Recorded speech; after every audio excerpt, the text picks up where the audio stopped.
Yo, brothers and sisters, this is your boy Harry Erogun, and today I'm going to react to If You Hear This Chant, RUN Campfire Stories with MrBallen. Leave a like, subscribe, let's go straight to the building. Hope this does not give me the chills. Literally, man, because I'll be scared. And it's dark, it's nighttime, I'm reacting to this. So today's story is a very creepy one. In fact, it's so unsettling at times that you're very likely going to think it's just fake. But there was a pretty incredible discovery. Yo, this guy's actually brave, you know. How on earth is this guy outside in the forest? No one's there, just him lighting up a fire. Oh, I'd be scared, you know, like me in the woods by myself. Hey! I'll be holding a Bible. I'll be holding a holy water, and also I'll be on my phone 24/7 with a portable charger. Charge my phone up to 100% straight, making sure my family, my close ones, know that I'm safe, and I'll be calling them to know that I'm safe. I've been praying to God so many times so that I'm not in danger. Hey, MrBallen, I do not know how he did it, man, literally. It was made in the early 1900s that very likely means this story is true. Hey. But before we get into that incredible campfire story, as you can see, I'm literally sitting by a campfire. And honestly, it was just because, you know, what I sort of do is I tell scary campfire stories a lot of the times. But I never actually sit by a fire. And so we decided, why not literally make a campfire and tell a spooky story by it. And if this vibe is something you guys like, I'm more than happy to do more of these, because this sort of breaks it up. It's cool. It sort of adds a new flavor to the channel. And so let us know. It is cool and creative, I can't lie, because he's talking about scary stories, isn't it? But it's flipping scary what he's doing. It's very, very confident. You need to have confidence to do these things, man, when you're outside in the dark. I hope you enjoy this vibe, and we'll do more. And I think that generally speaking, when we do campfire, literal campfire stories, I'm going to lean towards the stories that are of the spookier variety. But before we get into today's story, if you're a fan of the strange, dark, and mysterious delivered in story format, then you come to the right campfire, because that's all we do. And we upload 2, 3, even 4 times every week. So if that's of interest to you, please invite the like button to come to your campfire and cook some s'mores with you. But don't tell them you've secretly put firecrackers in their marshmallows. Okay, let's get into today's story.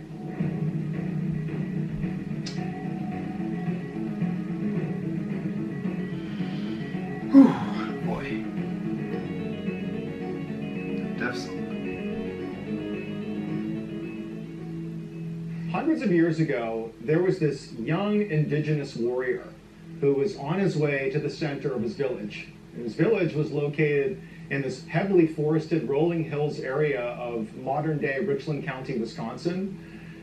He was a member of the Ho-Chunk Nation. It was this indigenous tribe, and that's where they called home. And as this young warrior, this strong, brave young man is walking towards the village center, he had been called there by his tribal chief. He sort of had an idea of why he was being called there.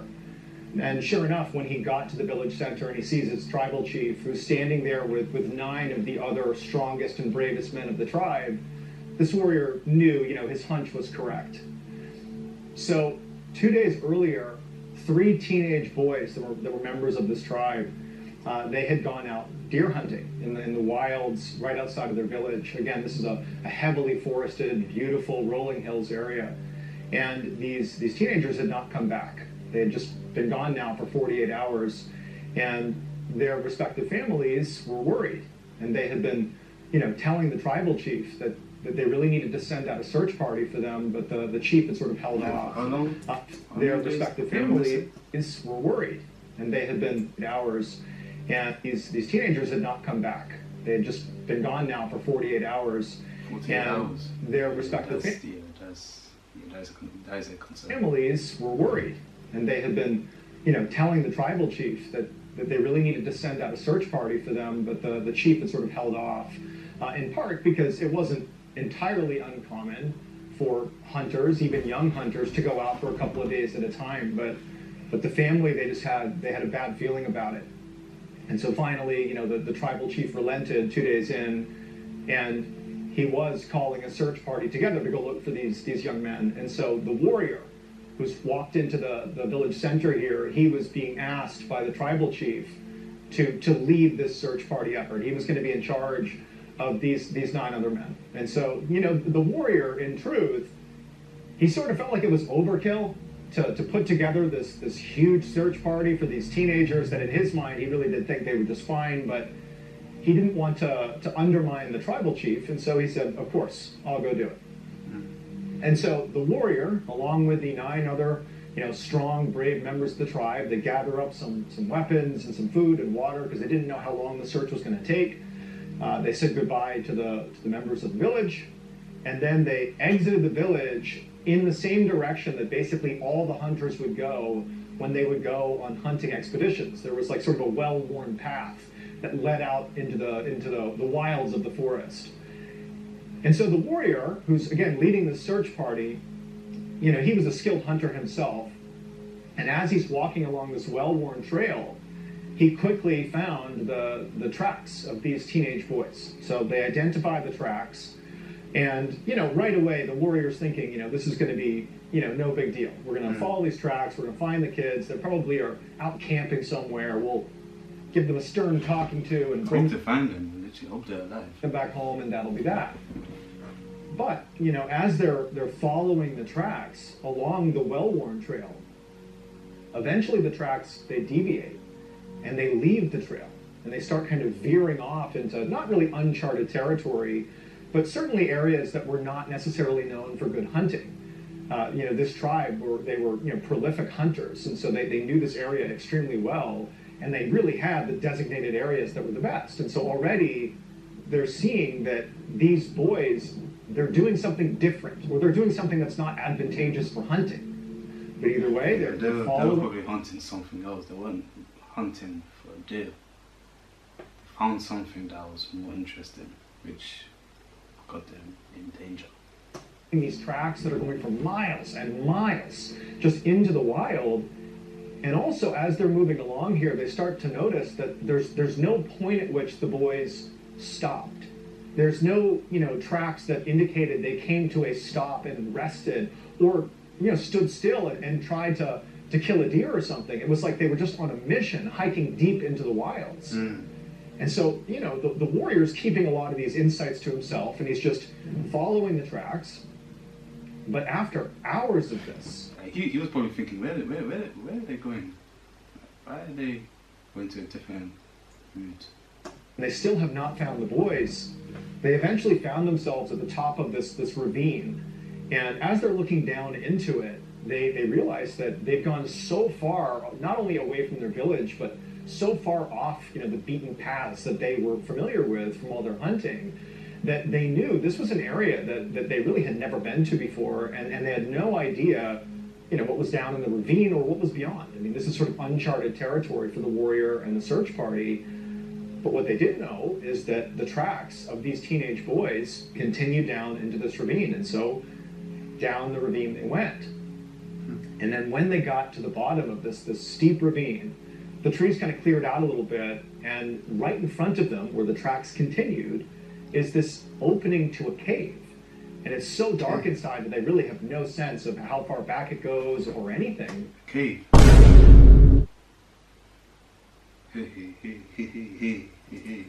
Right in front of them, where the tracks continued, is this opening to a cave.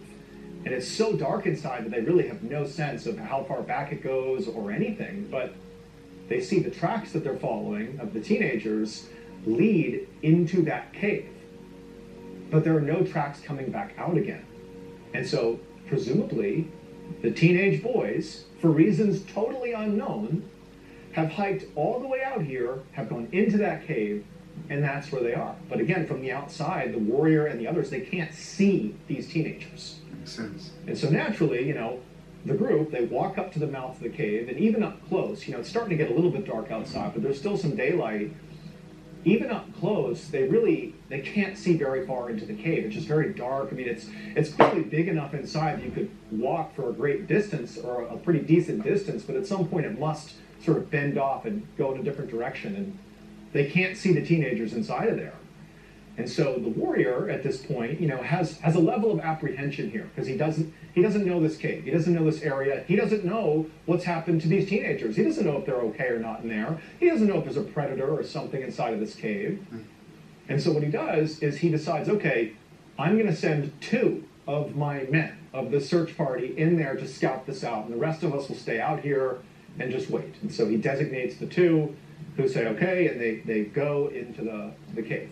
And so the warrior and the 7 other men that he's with are just standing outside of the cave, and they're listening intently, because these 2 men that are going in, they're calling out the names of the missing teenagers. They're yelling, and all they can hear from the outside is just the sound of the 2 men yelling. They're not hearing any response from the teenagers. It's just quiet inside of the cave.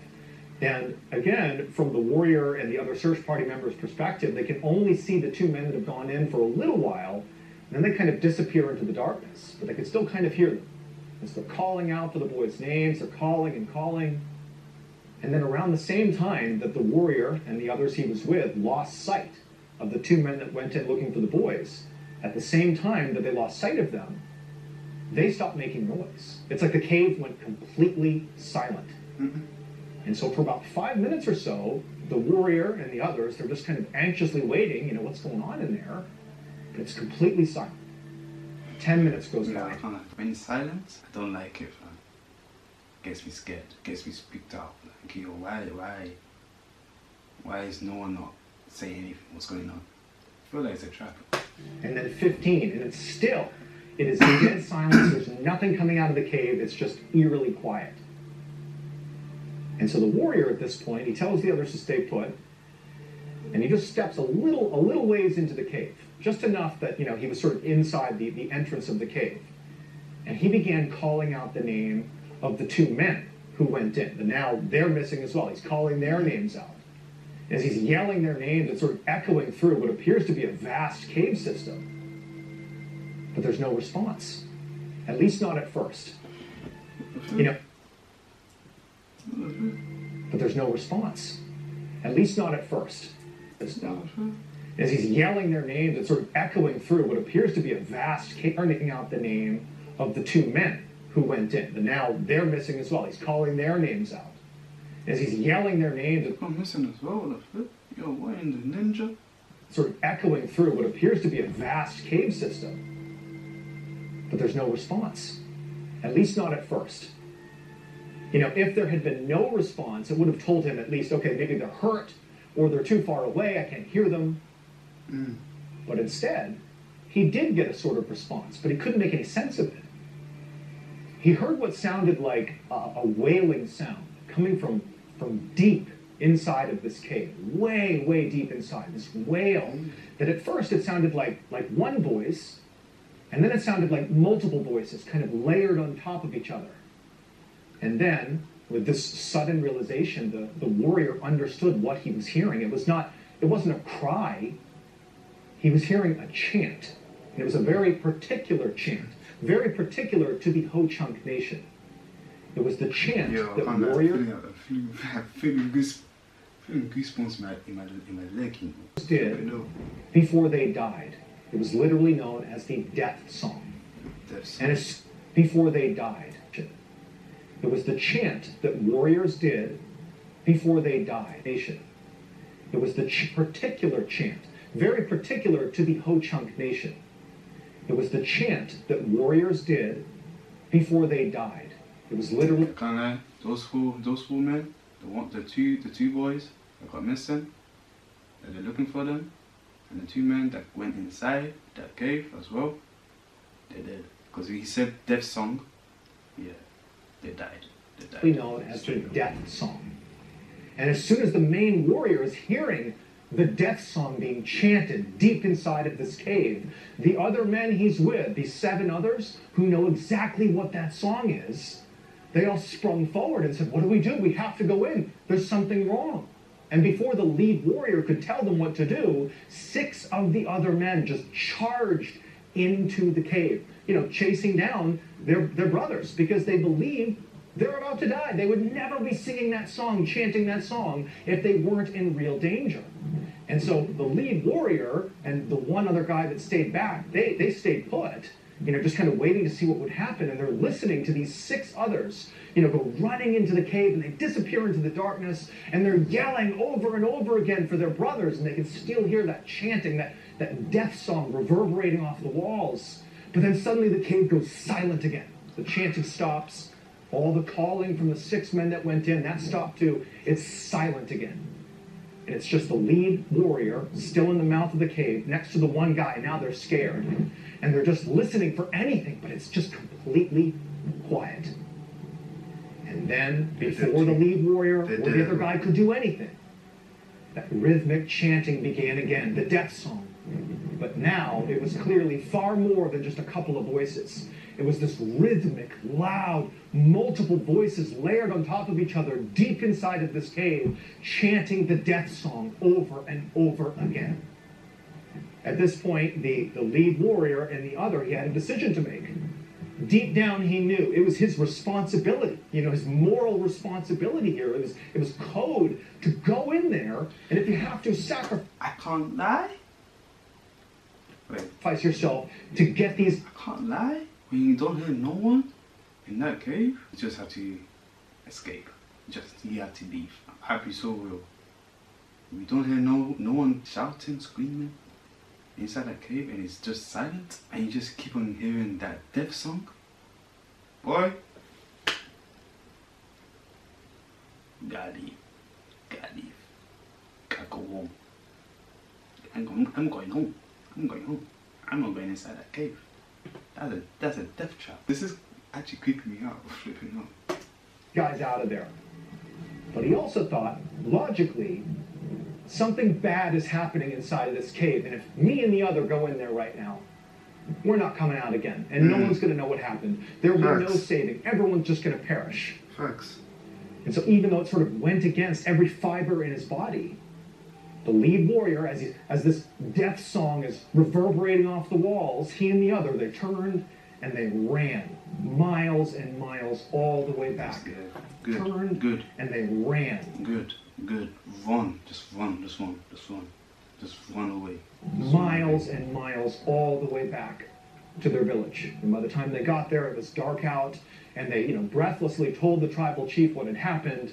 And he said, tomorrow, first thing in the morning, first light, we're going to go back to that cave, and we're going to get those boys out of there. And so sure enough, the next morning at first light, the tribal chief, the lead warrior, and the other man that he was with, the 2 that had come running back from the cave, they, along with about 100 other members of this village, they banded together and out into the wild they went, retracing these steps all the way back to the cave. And when they got there, the cave was still, it was quiet, there was still light outside, but there was no sign that anybody had come back out of the cave. All the tracks that went into the cave still had not come back out again. So they believe at this point, still, their loved ones are in this cave. They don't know what's happened to them, but they're in there and they have to figure out what's going on. Now at this point, the lead warrior didn't really know what the plan was. I mean, he remembered what happened the day before, and really anybody who went into the cave was seemingly swallowed whole. And so he didn't really have a sense of how they were going to do this. But the tribal chief, he spoke up and he said, I have a plan. We're not going to break up into groups and go into this cave onesie-twosie and see what happens. We're going to go as one big group. We're going to lock hands in one big line so that we're always connected. Never let go of the person's hands that are left and right of you. And the lead warrior and the other man, they're going to lead us into the cave in the direction of where they heard their brothers when they went in there. And we're all going to... Good idea, but hey, scary idea as well. A trail, and as one, we're going to walk into this cave until we find our missing people, and we're going to get them out of there. And so the lead warrior thought this was actually a brilliant idea. We'll all be together. We'll be holding on to each other. Nothing can happen to us this way. And so the lead warrior was second in line. The man who was leading the line was basically the other guy he was with, the two that had run back. He was the other guy. So he's in front. The lead warrior is second. He's locked hands with this guy. And then behind him is basically about 100 other people, all, holding onto each other's hands. One big line. And when they were ready, the lead warrior and the man in front of him, they began moving into this cave. And so into the cave they went. I can tell you, the lead warrior and the other guys that are holding hands with each other, their hearts were beating. They were sweating because hands were sweating, forehead was sweating, heart beating fast. They're going inside a cave. You gotta survive, man. You gotta survive. And as they're walking, they can tell pretty quickly that the cave, it sort of turns to the right. You have to walk in, maybe 50 or so feet into the cave, but then it sharp rights. And so there's enough light coming in that you can basically walk all the way up to that turn. But then when the lead warrior and the man in front of him made that sharp right and they began walking that way, it was utterly pitch black. No light reached that section of the tunnel. But, they're leading the line, and so they're still just moving along, and the whole line's following them pretty slowly. And as they're walking, the lead warrior, it's like he kept trying to blink his eyes to just try to capture anything, but he can't see anything. It is pitch black, and he's just gripping onto the men in front and behind him as tight as he can to show solidarity, like we're here together, we're going to be okay. And as they're walking, the lead guy kept calling out the names of the many men at this point that were lost in this cave, but there's no response. And as they're walking and shuffling along, again, they can't see anything. The walls are getting tight. They hear from somewhere deep in the cave the death song. The chant begins low and slow, and it begins to build and gets louder and louder and louder. And at this point, because they're all locked together, you can't really get out very quickly. They're well into the cave at this point. They can't see anything, and it's like the walls are echoing, and it's booming in their chest. They're well into the cave at this point. They can't see anything, and it's like the walls are echoing, and it's booming in their chest, this chant that's only done when you're on the brink of death. And so as they're walking along, the lead warrior, he's trying to grip as hard as he can to the man in front and behind him, showing them, keep going, it's going to be okay. But then he felt the hand of the man in front of him, the line leader, go slack. And before he could grab it again, the man's hand was out of his. And he's reaching out in front of him, and he can't see him, but he can't feel him either. It was like he vanished. And so now the lead warrior, he's the front of the line. He has no idea what's going on. And he wants to just stop and turn and leave. It's getting so overwhelming. And he's about to do that, but he just feels like there's this force. Those people that are snatching the people's hands, they're way stronger. And deeper into the cave, and then before he can do anything else, he opens his mouth and he begins to chant the death song. At the same time, and he begins into the cave, and then before he can do anything else, he opens his mouth and he begins to chant the death song. At the same time this is happening, deep inside of this cave, the tribal chief, along with a couple of others who had not joined the line, they were still outside of the cave. They've heard something going on in the cave, but it's dull. They can't really hear too much. There's something going on, but there's 100 people walking into the cave. They presumed there'd be noise. But suddenly, there was this obvious commotion, panic, erupting from deep inside of the cave. And before he knew it, all these people are coming running out of the cave, scared to death. They come bombing out of the cave. And at this point, the tribal chief knows something horrible's happened, and so he rounds everybody up. He does a head count and realizes over a dozen people are gone. They did not come back out again. And the cave that minutes ago was full of this death song and chaos and panic is silent once again.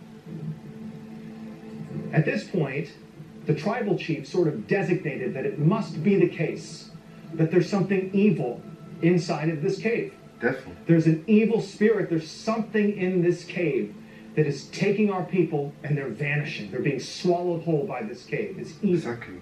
And so from that moment, he forbid anyone from the tribe of ever stepping foot in this cave again. We cannot lose anyone else. Our best bet is to go back to the village and hope that these men, these brave warriors, eventually find their way out again. And so the tribal chief and the rest of these devastated villagers, back to the village they went. And over the next couple of days and weeks, no one came out of that cave. And as weeks turned into months, it's like the villagers, they couldn't really move on because they were not able to collect their loved ones' bodies or get any sort of closure. It's just this unbelievable mystery, this terrifying mystery that had ripped the entire tribe apart. And so eventually, after months and months had passed, and still no one has any idea what's happened, no one's come out of that cave. Yeah, those people are dead, man. They're dead. The tribal chief finally just said, we are going to basically board up the cave. We're going to cover it with rocks. Effectively, it is now a tomb, and that'll be that. No one will ever go back in. This cave will never claim another life. Facts. So that's what they did. Facts. They used huge boulders, and they completely blocked the entrance. That's a good idea. Good idea. No more losing loved ones. No way. And that was it. Now, that was the story that the Ho-Chunk Nation passed down for generations about what happened to all those people, the warriors and the teenagers and all these people, that they were swallowed alive by this cave. And over many years, I mean, many members of this tribe, that heard the story, they didn't know what to make of it. Is it real? Is it just folklore? We don't know. But then, in 1930, so hundreds of years later, a chilling discovery was made. So in 1930, there was this guy named Paul Seifert, who in Richland County, Wisconsin, he was sort of a well-known antique dealer. And something he really liked to do was he would go hiking in the forests of Richland County, the rolling hills, and he would look what you could be, man. For indigenous artifacts that were left behind from, like the Ho-Chunk Nation and other indigenous tribes that were in the area. Sometimes he'd find, an arrowhead or something on the ground or pottery or whatever it was. But he liked hiking, he liked being out in nature, and this was something he would look for. And, if he found something good enough, he could sell it in his antique shop. And so he's out walking the hills of Richland County, and he's well off the trail. He's sort of out in the sticks. And he finds this ravine. And he walks down the ravine, and it comes to this clearing of sorts, and he notices on the other side of the ravine, the slope that goes back up, he saw what looked to be almost like a memorial or something, with a stack of rocks that looked sort of out of place. And there was like moss and grass that had sort of grown over it, but he immediately identified that there's a mound of something here that looks a little bit out of place. And so he walks over, and he begins sort of pulling off some of the rocks. And he realizes pretty quickly that this was put here on purpose, this pile of rocks, these boulders and all this was put here on purpose. And so after pulling off enough of these rocks, he realizes that there is a cave on the other side. Now, it would take quite a bit of work to pull off enough rocks that he could actually get himself inside of this cave, but eventually he did. And once he was inside of this cave, the same cave the Ho-Chunk Nation had dealt with hundreds of years earlier, he's like, wow, like this cave, it's been blocked off. I wonder what's inside of here. Maybe there are incredible indigenous artifacts inside of here. And so feeling really motivated. Bad idea, man. He didn't know why there was like rocks covered to block everyone from going inside that cave, but he's gonna know. He's gonna know why. To explore this cave, he left, went back, got some basic supplies, including a lantern, and then he came back another day, because this is well off the beaten path. No one's going to stumble upon this. And into the cave he went. And so he's in this cave, and he walks, all the way to the end where it banks to the right. He turns, and he starts walking. And the ceiling of this cave begins to come down, and it's getting really tight on him, but he's so excited to see what's in here because he knows this has been blocked off on purpose. There's something in here. It was not blocked on purpose, brother. It was blocked for a reason, literally. The ceiling gets so low that he's crawling with his lantern, and right as he's thinking, this is so narrow, I don't know if I can fit, he pulls himself under this one really low section, and everything just opens up. It's like this grand cathedral in the middle of this cave. And he holds out his light. He kind of stands up and he holds out his light, and it's just this massive, and right away, he sees something on the ground. There are all these neat rows of human skeletons, and they're all positioned the same way. It's like they're kneeling with their hands over their head, like they're bowing, all of them. You couldn't even count how many skeletons are all positioned here, right in the middle of this cavern. And so he's looking at all of these bodies. He's gasping. He can't believe it. And he brings the light sort of in the direction that all these bodies are aiming towards, all the bodies are praying towards. And carved into the rock is this enormous chair, like a throne. And there was nothing on the throne. And Paul, when he saw that and all these bodies and just the fact that he's deep inside of this cave, he was spooked. Even though there could have been a sea of artifacts he could have taken, he just turned and he bolted. He crawled out of there and he left the cave as fast as he could. Good. And the reason we know about this story is because Paul, after this experience, he got in touch with a local newspaper. It's called the Milwaukee Journal. And he spoke to a journalist about what he saw. And they reported it. They reported that he found these skeletons in this throne, and it's inside of this cave that was blocked off, and there's allusions to the story of the Ho-Chunk Nation. It's like this totally cryptic story. But in 1930, and even still today, we're left with a couple of distinct questions. One, what happened to all these people? And two, who or what was sitting on that throne? Probably a cannibal, maybe a cannibal, maybe a monster, man. We don't know. That actually creeped me out, man. I can't lie, that actually creeped me out. I thought I was gonna hear the death song sound effect, man. Literally, I was like, yo, I hope he doesn't put a death song sound effect in this video. Damn, man, that creeped me out, man.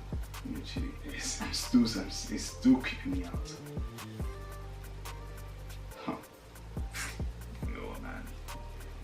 I'm gonna go sleep, man. I'm gonna go sleep. I'm gonna pray as well. I'm gonna pray to God to guide me in my sleep and protect me.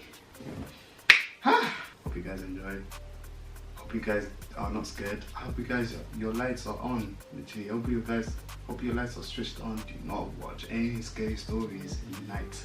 Just watch it in daytime, or if you're gonna watch it in the nighttime, just switch on your light, bro.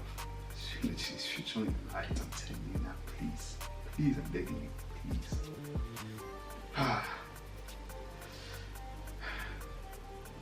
That's the end of the video. Subscribe if you're new. We'll do 5,000 subscribers. Share this to everyone. Also, people, stay blessed, stay safe, keep on being active, always grind, and also people, I love you. Wow.